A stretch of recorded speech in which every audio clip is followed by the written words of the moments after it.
Now, by the way, you mentioned polling. Why don't we switch gears? Yeah. And I know our beloved boss man, Ezra Levant, has some thoughts about that. Oh, I saw this when it came in on Saturday morning. And I saw this and I was like, how did they even find people to poll on this stuff? Like who knows who the Beaverton is? I ran around my household and I was like, do you know what the Beaverton is? My mother-in-law was like, no. Like, do you guys know the No. My kids who are like on the internet, they're like very in the internet. No clue what the Beaverton is. And I was like, so how did they even find people to poll on this? But anyways, uh Pollara Strategic Insights. Pollara's annual Trust in Media study shows how much liberal and conservative voters trust different news outlets.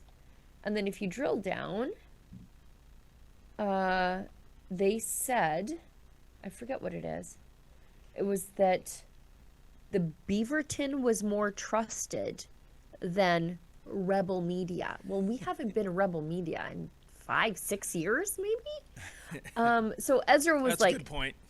yeah. So it's like, who are you talking to? Because a lot of people who came to us during the pandemic don't know us as the prior name at all, right? So they're probably like, what's that? So Canada's most trusted media outlets are the Weather Network, CBC, CTV, and Global. Major print chains like the Globe and Mail, Canadian Press, National Post, Toronto Star, and Maclean's also enjoy high trust scores. I don't remember the last time I clicked on a Maclean's link.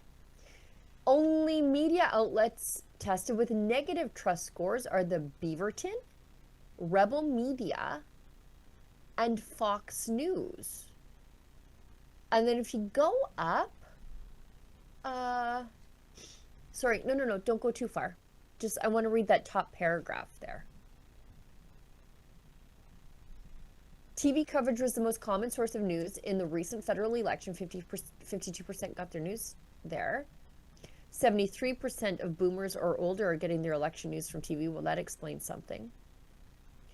26% of Gen Z voters were more likely to get election news from, to just 26% of Gen Z voters. So 26% of Gen Z were getting their news from TV.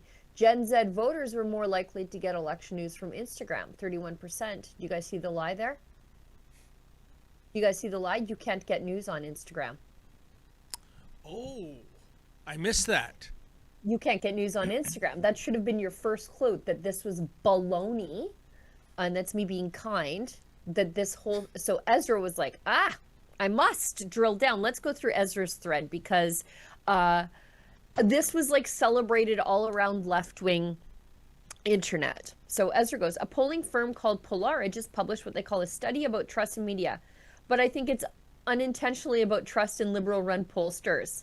Let me explain. And I just showed you one lie, right? First about Pollara. It's run by diehard liberal activists, including Dan Arnold. Here's some of his work. He publishes at Calgary Grit, as in the Grits and the Tories. So Grit being liberal. And then Don Guy, or Guy, Dalton McGuinty's former staffer. They're not actually a neutral firm. Pollara has received hundreds of thousands of dollars from Justin Trudeau and then Mark Carney to be partisan. And then Ezra puts to the Open Canada link where you can see how much money they're getting from the federal government to tell you that you should trust the media companies that the federal government is giving money to say nice things about the federal government. Okay. It is possible for left-wing activists with huge contracts from left-wing politicians to produce reputable polls. I think Janet Brown in Alberta is one of those. But there's something astonishing about this survey that should be embarrassing to everyone at Pollara. They tested news sources that don't exist.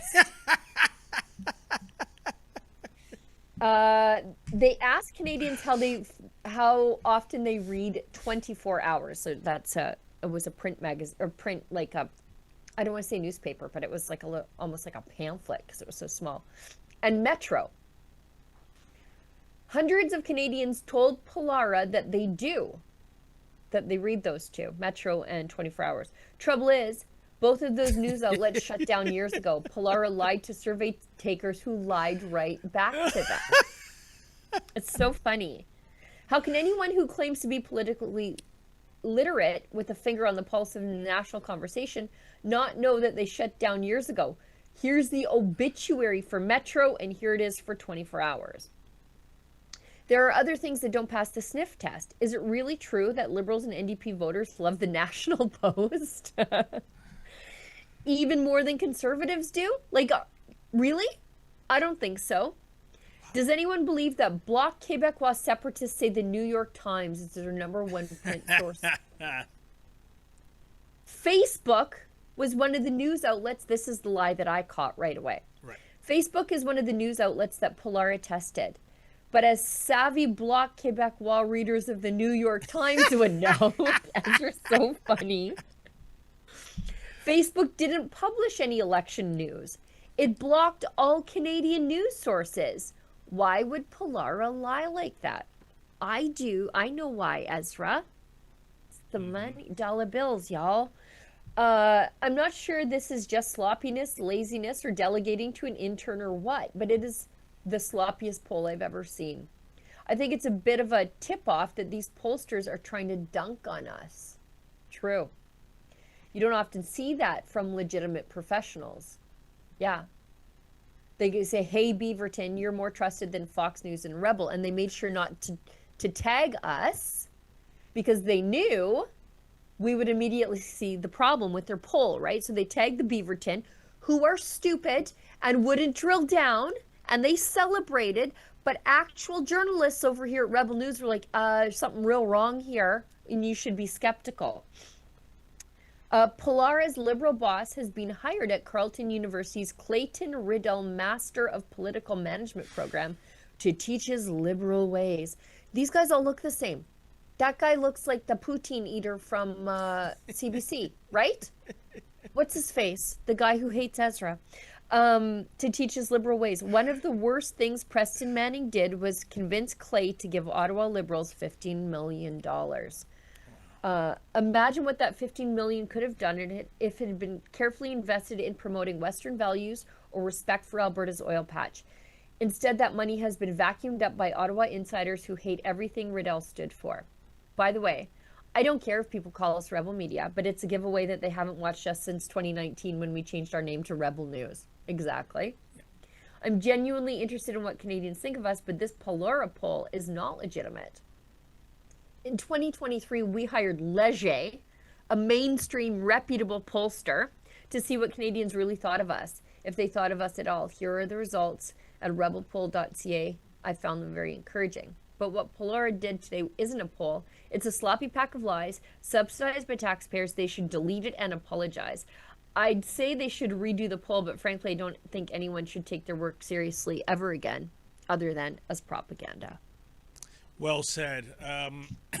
Sheila, what comes to mind here is we all know the fix is in, but in terms of the methodology, I would love to see how they came up with some kind of house of cards to, legitimize their data.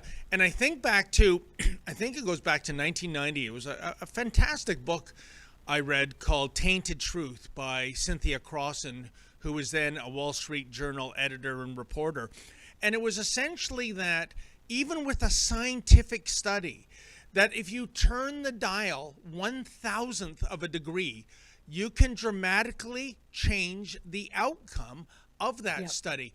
I just want to know that behind the scenes, how much tinkering was going around so that Pollara could come out with an outcome that was basically predestined, that the legacy media are fantastic.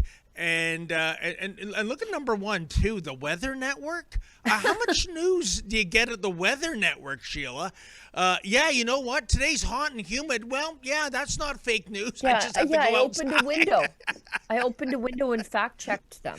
But, if you watch the Weather Network, though, especially in Canada, you get a healthy dose of your SUV is doing this to the weather. Instead of that big burning ball of gas in the sky.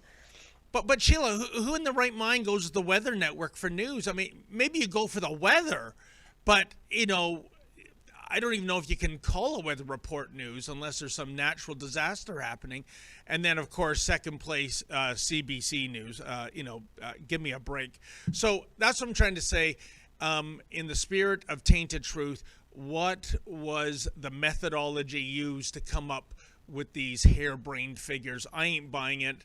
Ezra's not buying it. And clearly the fix was in terms of all these liberal connections, Sheila.